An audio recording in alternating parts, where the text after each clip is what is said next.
अस्सलामुअलैकुम, नमस्कार, सत श्री अकाल एंड गुड आफ्टरनून। दोस्तों कैसे हैं आप? आई डू होप आप सब अच्छे होंगे जी। आज की जो लेटेस्ट अपडेट है वो यूरोप के हवाले से है। New EU border control system starts for non EU citizen जो है। सो ये जो नॉन ईयू सिटीजन्स कौन है?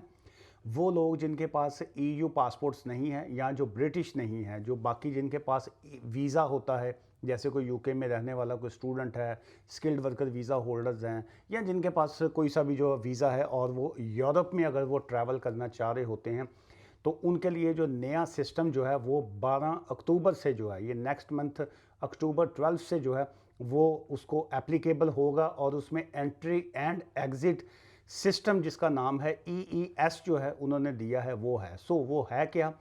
इसमें यह है कि new EU border control system starts for non EU citizens, और इसमें एप्लीकेबल डेट आ रही है जी 12 अक्टूबर। और उसमें फर्दर ये आ रहा है कि new European external border control system for non EU will come into operation on 12 अक्टूबर।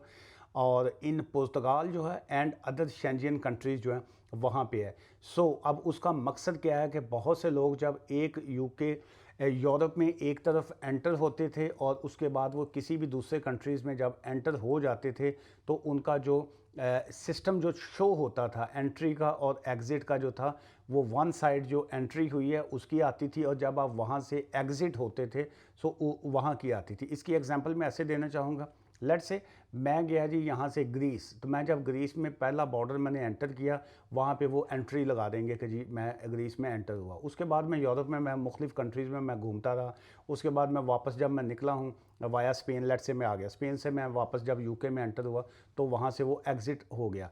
लेकिन जो बाकी कंट्रीज़ के अंदर की जो एंट्री एग्ज़िट सिस्टम था, ये अब उसको सारे का सारा सिस्टम जो है उसको ये सिस्टम में जो है वो लेके आ रहे हैं। सो इसमें यह है कि फ्राम 12 अक्टूबर जो है Portugal will participate in the entry into a operation of entry exit system, जिसको EES का नाम दिया है, the new European automated control system for a Schengen area which replace जो है, जिसको रिप्लेस वो कर रहे हैं traditional passport stamp with the centralized electronic record जो है, set the internal security service SSI, public security police जो है PSP एंड द GNR जो है अमंग अदर एंटिटीज़ जो है in the joint statement yesterday जो है, कल यस्टरडे जो है ये इन्होंने तमाम जो EU कंट्रीज़ हैं उन्होंने ये बॉर्डर कंट्रोल सिस्टम के हवाले से ये एक नई पॉलिसी बनाई है।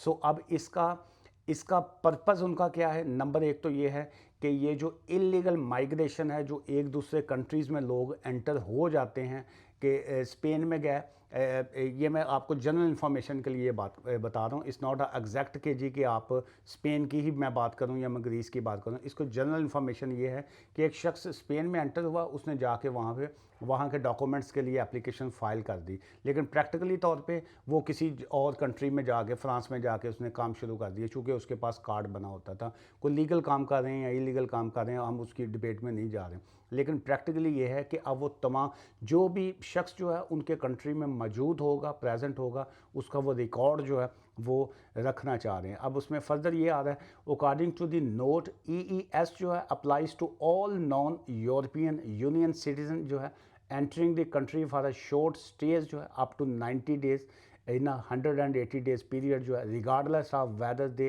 रिक्वायर अ वीज़ा और नॉट। बहुत से लोग जो हैं जिनको वीज़ा रिक्वायर नहीं होता, स्टिल जो है वो उनका रिकॉर्ड जो है वो अपने पास वो रखेंगे।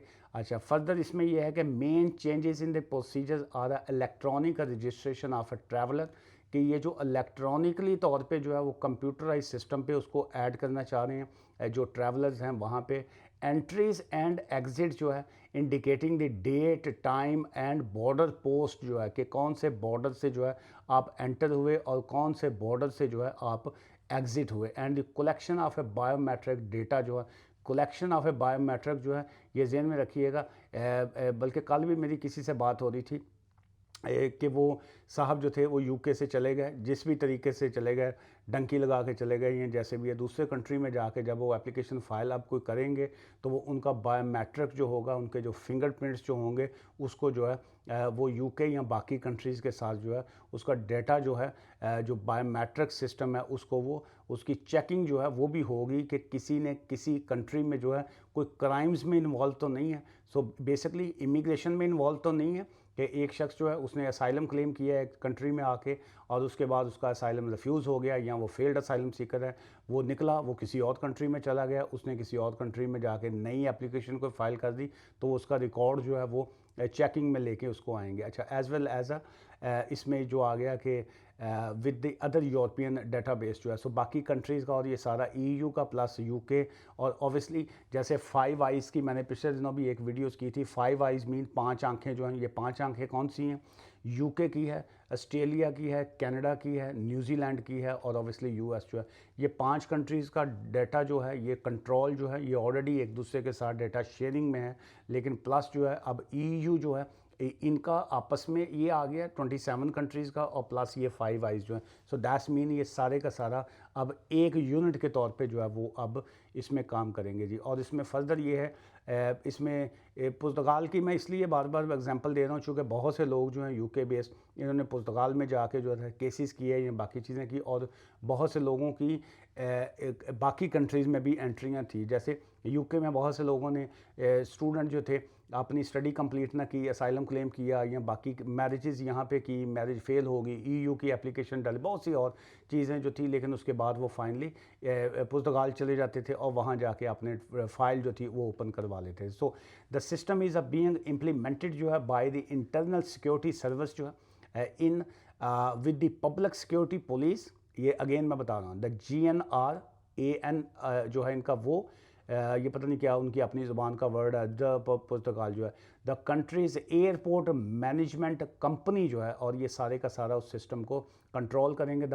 Port authorities and the national civil authority जो है और ये इसकी जो मज़ीद आप दोस्त इसका लिंक अगर देखना चाहें कि जी ये कहाँ पे है खुद ही पढ़ा करें। सो ये इसका जी ये मैं पिक्चर इसलिए दिखा रहा हूँ ताकि मैं आपको इसकी अथेंटिसिटी जो है वो मैं बता सकूं कि ये एक जेन्युइन ख़बर है और पुर्तगाल रेजिडेंट जो है ये उन्होंने इसको पब्लिश किया है और यूरोपियन यूनियन पुलिस जो है ये उनकी तरफ से ये सारी उसकी डिटेल है। आज की इस वीडियो से मुझे इजाज़त दीजिए। मैं पुर्तगाल का या यूरोपियन का या ईयू लॉ का वकील नहीं हूँ, मैं सिर्फ यूके बेस्ड इमिग्रेशन लॉयर हूँ। अगर आप का यूके इमिग्रेशन से रिलेटेड कोई मैटर हो तो यू आर मोस्ट वेलकम कि आप हमसे जो है वो लीगल सर्विसेज जो है वो ले सकते हैं। हमारा ऑफिस जो है बेस्ड इन ब्रैडफोर्ड है और लेकिन मैं टाइम टू टाइम जो है मीटिंग्स के लिए जो है बर्मिंघम में भी मैं आता हूं। जैसे आप ये जहां से मैं ये वीडियो अपलोड कर रहा हूं ये बर्मिंघम ऑफिस है लेडी पूल रोड के ऊपर, लेकिन यहाँ पे मैं सिर्फ अपॉइंटमेंट जब बुकड होती हैं तभी मैं यहाँ पे आता हूँ। और हमारा ऑफिस जो है लीगल एडवाइस की ऑब्वियसली हम लोग फ़ीस चार्ज करते हैं, चाहे वो फ़ोन कंसल्टेशन हो या ऑफिस अपॉइंटमेंट हो। लेकिन जिस वक्त कोई केस फाइल कर दिया जाता है तो आपकी कंसल्टेशन फ़ीस जो है वो बीच में हम एडजस्ट कर देते हैं, माइनस कर देते हैं। आज की इस वीडियो से मुझे इजाज़त दीजिएगा, दुआ में याद रखिएगा। Take care, bye for now ji.